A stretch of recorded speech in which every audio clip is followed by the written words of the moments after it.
truly a heartbreaking conclusion to this missing persons case, and it has now gone from a missing persons case to a homicide investigation. Prince George's County Police and Maryland State Police say the body that was found off of Route 50 in Annapolis does belong to 19-year-old Dacara Thompson. They have arrested 35-year-old Hugo Hernandez-Mendez of Bowie and charged him with her murder. Investigators say Hernandez-Mendez is in the country illegally and an ICE detainer was issued for him yesterday. Police say surveillance video shows Dacara getting into Hernandez-Mendez's car the night that she went missing near where her car was found in Hyattsville. Investigators say he then drove her to his home in the 12,000 block of Kimbridge Drive in Bowie. Detectives say they believe Dacara was murdered in Hernandez-Mendez's bedroom. I asked during the news conference whether Hernandez-Mendez has any previous arrests. Police say he was arrested by the U.S. Park Police in April for a DUI and was released. County Executive Aisha Braveboy says all questions about this arrest will have to be made to the Department of Justice. We are checking with them to try to get more answers surrounding that April arrest. Now, Dacara was last seen by her family August 22nd, leaving her father's home in Lanham.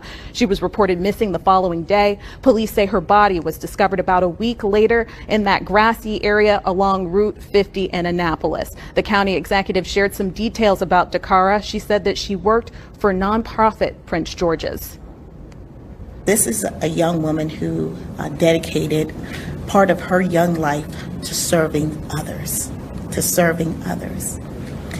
And I want that to ring home to all of you that this is a good young woman who wanted to do good for her community.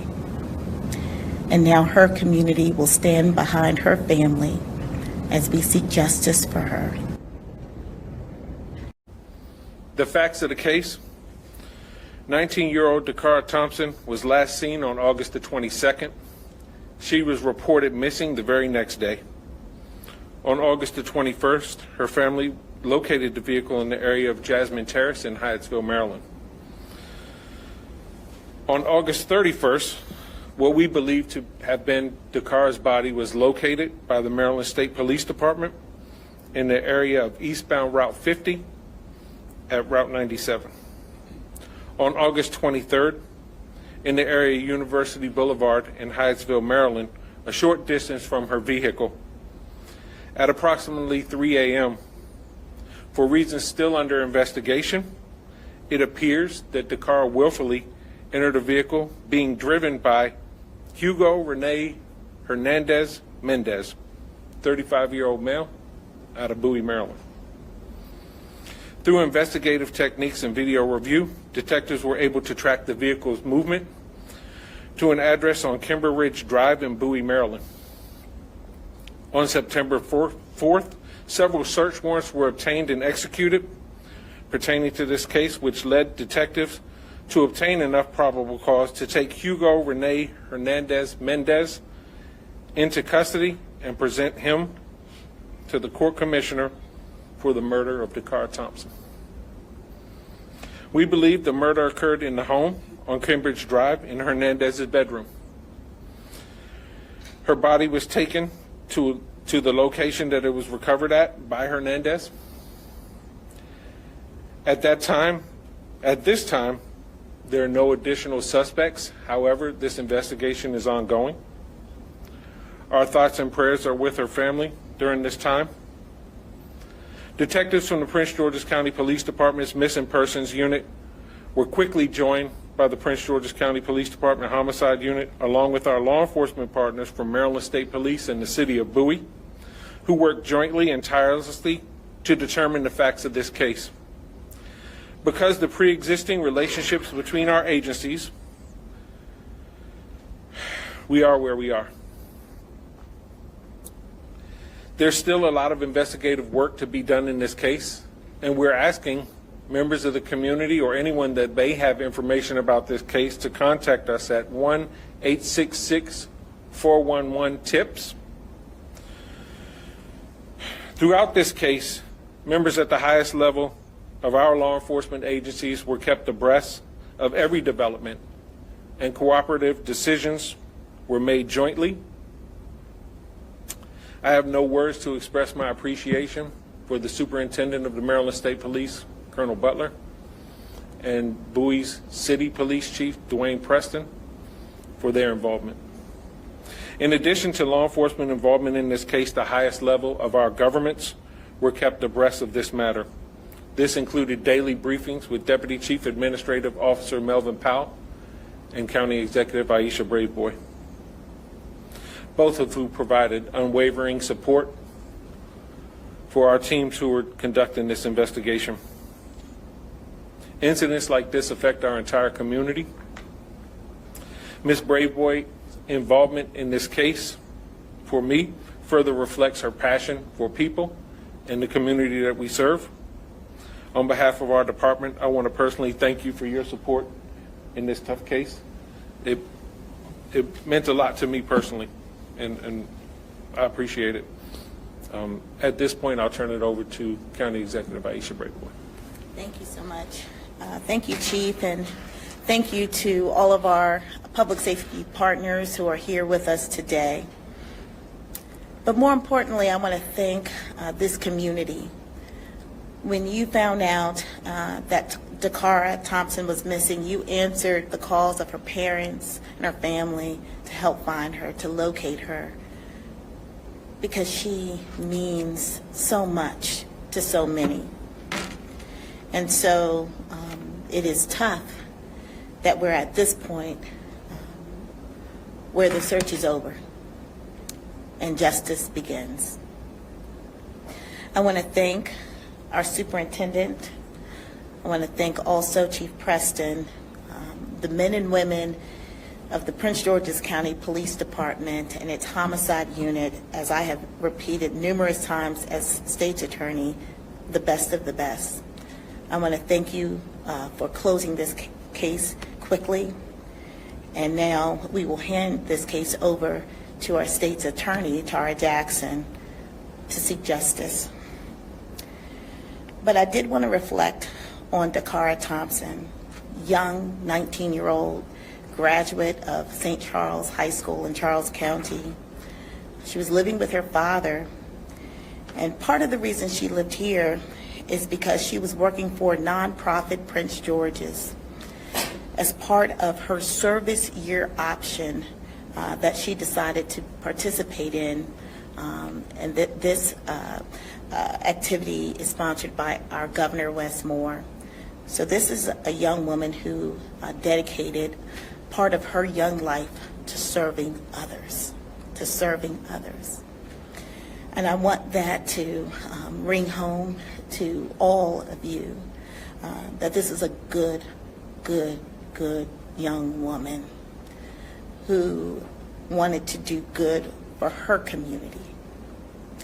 And now her community will stand behind her family as we seek justice for her.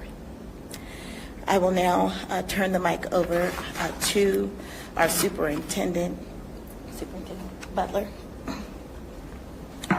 Good morning. On behalf of Governor Wes Moore and the entire Maryland Department of State Police family, I'd like to extend my deepest condolences to the family and friends of Ms. Dacara Thompson, a young life that was taken far too soon. Shortly before 5 p.m. on August 31st, troopers from the Maryland State Police Annapolis Barrack were dispatched to the area of U.S. Route 50 between Maryland Route 424 and Interstate 97 in Anne Arundel County for the report of a disabled vehicle. Upon arrival, troopers observed a female lying unresponsive in a grassy area off the highway. Information obtained indicated that the disabled vehicle was unrelated to the investigation that we have embarked upon. Investigators from the Maryland State Police Criminal Enforcement Division South Region responded to the scene along with State Police crime scene technicians from our Forensic Services Division. They processed the scene. Shortly after, they contacted the Prince George's County Police. The Maryland State Police and the Prince George's County Police have been conducting a joint investigation into the death of Ms. Dacara Jackson. As additional information becomes available, I am sure the Prince George's County and the Maryland State Police will share that information with you. The circumstances surrounding her death still remain under investigation. So we will continue to answer those questions that we think the community and the family want those answers. Thank you. I'd like to introduce Chief Dwayne Preston from the City of Bowie.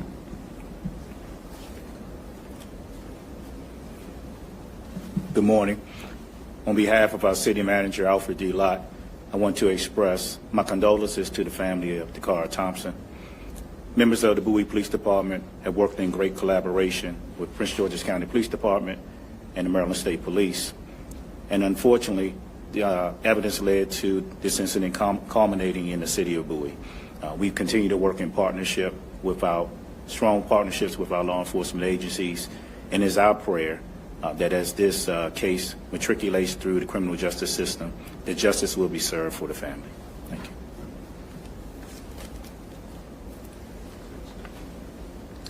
Good morning. I too would like to first express my condolences to the family of Dacara Thompson. I cannot imagine the pain that the family is feeling right now.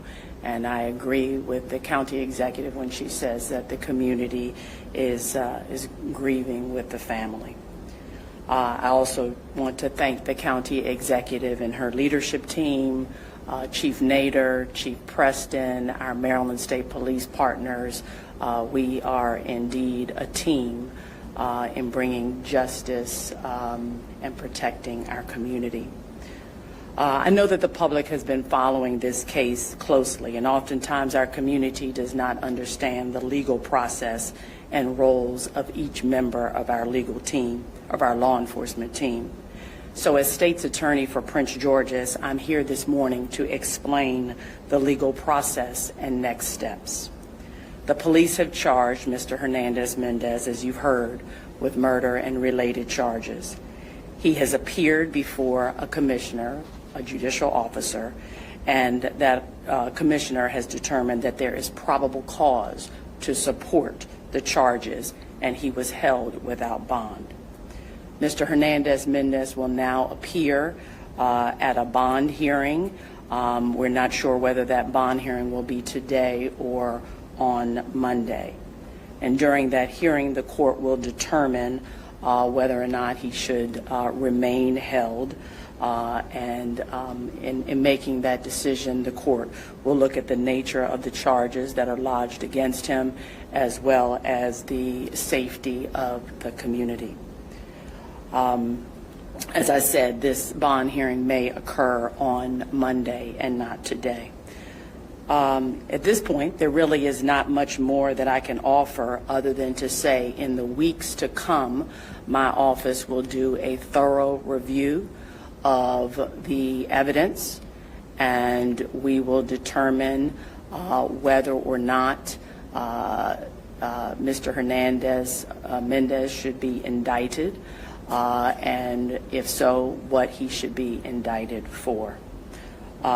It is important to remind our residents, and I want to do this always, that any person who is charged with a crime in Prince George's is entitled to due process through our judicial system, and it's my job as the state's attorney to ensure that the justice occurs, but that the processes are transparent and fair and in full accordance with the law. And finally, I just want to add that my office remains steadfast in working with our partners daily to make sure that our community is safe. Thank you. So the deepest gratitude for the men and women of the Prince George's County Police Department that worked this case literally around the clock since she was reported missing. I deeply appreciate their efforts, and I appreciate the journalism that has covered this case to this point. Now we'll open it up for a few questions. Yeah. Chief, I'll ask you your thoughts on what you think happened here with these two parties together, and then separately, is there any indication that she was alive moving around the home, or that this was whether that happened? We don't believe she was moving around the home. We believe everything transpired in the bedroom. So what is surrounding the two coming together, that's what we're still investigating. Does the suspect have Nothing, not that we're aware of, but we are aware of one prior arrest that occurred with United States Park Police in April. If it wasn't for that disabled car, would that area have been searched? Was that on the radar? That area is probably about 7 miles away from the murder location, but a good distance away from where she went missing. So we are thankful that the Maryland State Police had the ability to locate that body based on that call for service. Chief, was this suspect subject to an ICE detainer from that spring arrest? He was not at that. He was not subject to an ICE detainer based on that spring arrest. Not any other? Are you aware? We believe that one was issued yesterday. County executive, or whoever wants to handle this, that's going to be an aspect of this case given our time today and age. Yes. What are your thoughts about that? So, as was indicated, he was arrested by U.S. Park Police, which falls under the auspices of the federal government. So the federal government arrested him in April of this year on a DUI charge. He was then released pending his trial. I don't believe his trial date has come up yet. So what we know is that he did not, according to our records, have any contact at the state level, but he was arrested by federal authorities in April. I imagine that there's going to be some reaction to this man's arrest now in the news nationally. What are your thoughts about that? Is his status relevant at all in this case? What are your thoughts? Well, I think that the U.S. Government has made status of individuals relevant. This was someone who was in their custody, and they made the decision to release him. So I think the questions should be asked of the Justice Department. Thank you. He will now have to face his charges here, though, correct? Correct. Right. Yes, ma'am. I have a question. So when the car was reported missing, I know that I talked to Brian about that there wasn't like a flyer or anything put out on social media to get her face out, right? Can you talk just about that, like the fact that that wasn't put out right away and the case ended this way? Like what was done in the first few hours or days of the investigation? So the facts as we have it is she was in that vehicle before she was ever reported missing. So we did canvass the area. We searched, we questioned people in the area. We looked for video. We did all of these things. As a practice, critical missings get distributed. But the family did a lot of hard work and they distributed information and you all covered that. So the information was out and the community had it. And the community was sending in tips as well. Sorry. The body was first discovered, you were quick to say it has similar characteristics we cannot identify. Correct. And the timeline up from that point to today, you can provide the details of when you could possibly identify the body. So we met with the family and through that meeting we were able to identify the body. We'll take one more question. We'll do two. You.